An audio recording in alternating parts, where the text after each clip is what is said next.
Hey everyone, welcome back. We're diving into a topic today that's close to home, literally. We're talking homeowners insurance. It's one of those things, right? You know you need it, but maybe you're not exactly sure what it all entails. Exactly. And we're all about making sure you've got the knowledge to protect that investment you've worked so hard for your home. Absolutely. Because it's not just about checking a box for the mortgage company. It's about having that financial peace of mind if the unexpected happens. Speaking of unexpected, let's talk numbers for a second. Those real life scenarios that make homeowners insurance so essential. Oh, absolutely. Let's take fire, for example. The average homeowner's insurance claim for fire damage is a whopping $80,000. Now imagine having to cover that out of pocket. Ouch. Yeah, that puts it into perspective. Definitely not something most of us have just lying around. So it's about having that safety net to catch you if, heaven forbid, something like that happens. Exactly. It's about protecting yourself from those what-if scenarios that could otherwise derail your finances. Okay, so it's more than just a piece of paper. It's about real protection. But what exactly does that protection entail? Let's break it down. Let's do it. So when you're talking about homeowners insurance, you've got coverage for several key areas. You've got your dwelling itself, your personal belongings, liability coverage, and something called additional living expenses, or ALE. Okay, so it's not just about the house itself, but everything in it, and even potential situations that could arise from the house, like someone getting hurt on your property. You got it. It's about having that comprehensive protection.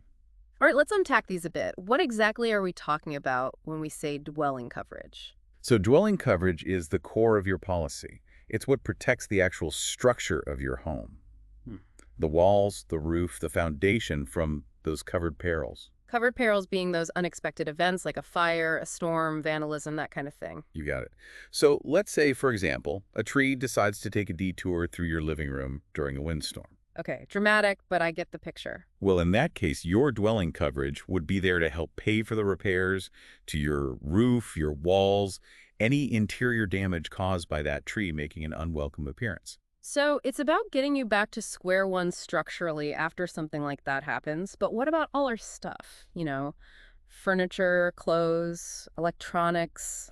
You're talking about personal property coverage, another crucial piece of the puzzle. Yeah. This is what protects your belongings from those same perils we talked about. So if that hypothetical tree takes out my TV on its way through the living room, Your personal property coverage would be there to help you replace that TV. music to my ears. But let's talk about something a little less tangible liability. What exactly does that entail in the context of homeowners insurance? Liability coverage is all about protecting you if someone gets injured on your property.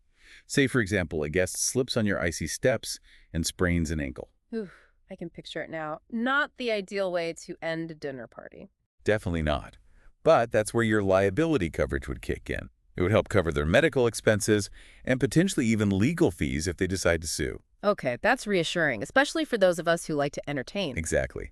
It's about having that peace of mind knowing you're protected if accidents happen. And last but not least, we've got this mysterious ALE you mentioned.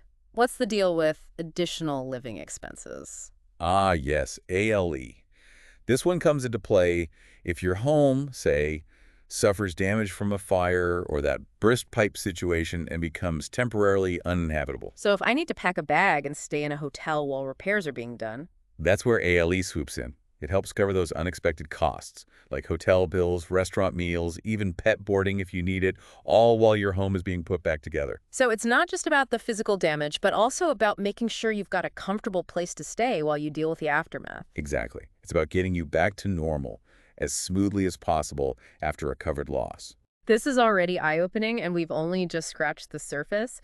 It seems like homeowners insurance is a lot more multifaceted than people realize. Oh, absolutely.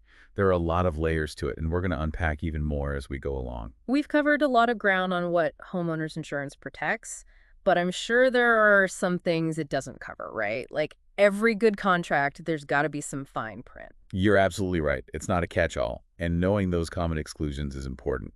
Two big ones that often surprise people are floods and earthquakes. So those aren't typically included in a standard policy. Exactly. They're considered separate risks, so you'd need additional coverage specifically for those. Okay, so if I'm in a flood zone or earthquake-prone area, that's something to definitely look into. What about things like, say, damage from neglecting maintenance? If my roof's been leaking for years and finally caves in, is that covered? That's where things get a bit tricky. Homeowners insurance is designed for sudden and accidental events, not gradual damage from lack of upkeep. So it's not just about having insurance, it's about being a responsible homeowner, too. Makes sense. Now, I got to ask about those high-value items people often worry about. If I have a collection of, say, rare comic books or expensive jewelry, is that automatically covered at full value under a standard policy? That's a great question, and it highlights a common misconception. Most policies have limits for certain categories of possessions, like jewelry, artwork, collectibles, that sort of thing. So, my grandma's antique diamond ring, which is worth a pretty penny, wouldn't be fully covered under those standard limits. Right. That's where those riders or endorsements come into play. These are additions to your policy for specific items, increasing the coverage to match their appraised value. So it's like customizing my insurance with add-ons for those really valuable or irreplaceable pieces. Precisely. You'd need to get the item professionally appraised, then work with your insurance agent to add that rider for the appropriate amount. That's good to know. I'm sure a lot of people listening have things tucked away that they wouldn't want to replace based on those basic coverage limits.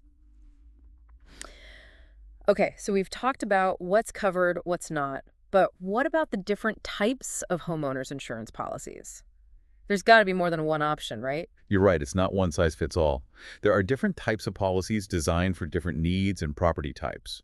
One you'll often hear about is the HO3. HO3, that rings a bell, but what makes it stand out? The HO3 offers what's called open perils coverage for the structure of your home. Open perils. That sounds pretty comprehensive. What does that mean exactly? It means it covers a broad range of risks, unless they're specifically excluded in the policy. But here's the thing. Your belongings under an HO3 are covered on a named perils basis. Hold on, so my house itself has broader coverage than the stuff inside it? That seems a little backward. You're right, it can feel a little counterintuitive. But essentially, with named perils, your belongings are only covered for the specific risks listed in the policy. Okay, so it's super important to understand those specifics and what your policy actually says. Now, what about people living the condo life? Do they need a totally different kind of policy? Condo owners usually need what's called an HO6 policy. This one's tailored to their needs, focusing on personal belongings and any improvements they've made to the unit's interior. Why the focus on the interior? Wouldn't that leave the outside of the building exposed? That's where the condo association comes in. They typically have a master policy that covers the building's exterior and common areas. Your HO6 is like a complement to that, ensuring your individual unit and belongings are covered. So it's about shared responsibility, making sure everyone's covered at the right level. Exactly. You've got that peace of mind knowing your personal space is covered while benefiting from the building's overall coverage. This is all making so much more sense now. I'm realizing how important it is to not just have insurance, but to have the right insurance for your specific situation. We've covered a ton about homeowners insurance, from what it protects you from to the different types of policies out there. But now let's get to the good stuff, saving money. Are there ways to lower those insurance premiums without skimping on coverage? Absolutely. There are some really smart strategies you can use. One of the most effective is bundling. Bundling, like with my streaming services? Kind of. It's about combining your homeowner's insurance with other policies, like your auto, maybe an umbrella policy, sometimes even life insurance, all with the same company. So one-stop shopping for all your insurance needs. Exactly. And the best part, many insurers offer discounts for bundling, so you end up saving money. That's a win-win. Okay, what else can we do to keep those premiums in check? Think about your home security. Right, I've heard that can make a difference, but how does having a good security system actually translate into insurance savings? Well, insurers look at risk. When you have things like a burglar alarm, smoke detectors, maybe even reinforced doors and windows, it tells them you're proactive about protecting your property. So it's like saying, hey, I'm taking steps to prevent problems, which means you're less likely to have to pay out on a claim. Exactly. Lower risk for them often means lower premiums for you. It's a beautiful thing. I like the sound of that. Yeah. Now, what about deductibles? I know that's the amount you pay out of pocket if you need to make a claim, but how does that play into the savings game? So opting for a higher deductible usually means lower monthly premiums. So it's like a trade-off. I'm willing to pay a bit more upfront if something happens in exchange for lower costs over time. You got it. It's all about finding that balance between what you're comfortable paying out of pocket versus what you pay each month. Talk to your insurance agent. They can help you find that sweet spot. Makes sense. Now, for a curveball, is it true your credit score can impact your homeowner's insurance rates? It sounds strange, but yes. Studies have shown a link between credit history and how likely someone is to file a claim. Really? So, maintaining good credit isn't just good for your financial health in general. It can actually save you money on homeowners insurance, too. It's all connected. It highlights how those positive financial habits can really pay off in different areas of your life, This has been amazing. I feel so much more knowledgeable about homeowners insurance now. and empowered to make those smart decisions for your specific needs. Exactly. You've given our listeners so much to think about, from understanding their coverage to those clever ways to save money. Any final words of wisdom as we wrap up our deep dive into the world of homeowners insurance? Remember, insurance isn't a one-time thing. Life changes. Your home might change. Don't be afraid to revisit your policy every year, chat with your agent, and make sure your coverage is still the perfect fit for you. Great advice. It's about being proactive and informed. Well, there you have it, folks. Everything you need to navigate the world of homeowners insurance with confidence. We'll see you next time for another deep dive.